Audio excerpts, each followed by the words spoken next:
সম্মানিত দর্শক, আসসালামু আলাইকুম। টপ নিউজ 24-এর সর্বশেষ সংবাদে আপনাদের সবাইকে স্বাগতম।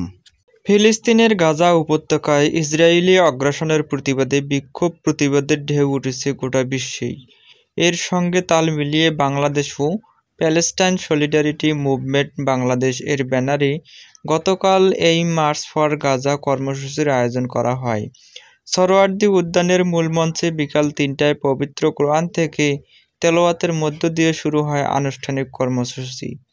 তেলাওয়াত করেন বিখ্যাত কারি আহমেদ বিন Yusuf.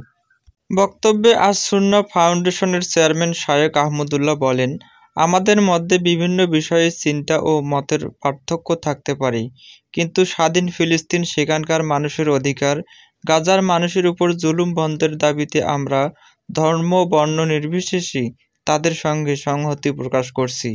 Islamic scholar doctor Mizanur Rahman Azhari বলেন, জনতার এই মহাসমুদ্র ফিলিস্তিন ও আল আকসার প্রতি আমাদের ভালোবাসার বহিঃপ্রকাশ।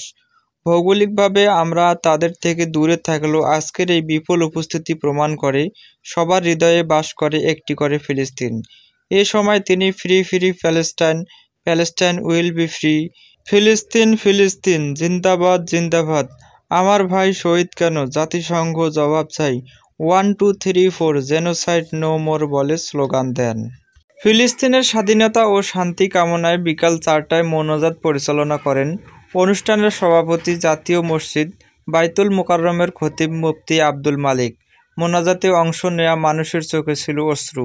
ইসরায়েলি বাহিনীর অব্যাহত হামলা, শিশু ও নারীদের মৃত্যু, ধ্বংসস্তূপে পরিণত হওয়া গাজা উপত্যকার করুণ বাস্তবতা হৃদয়ে নিয়ে মানুষ ফিলিস্তিনিদের জন্য মুক্তি ও শান্তি কামনা করে। এ সময় পুরো এলাকায় কান্নার রোল পড়ে যায়।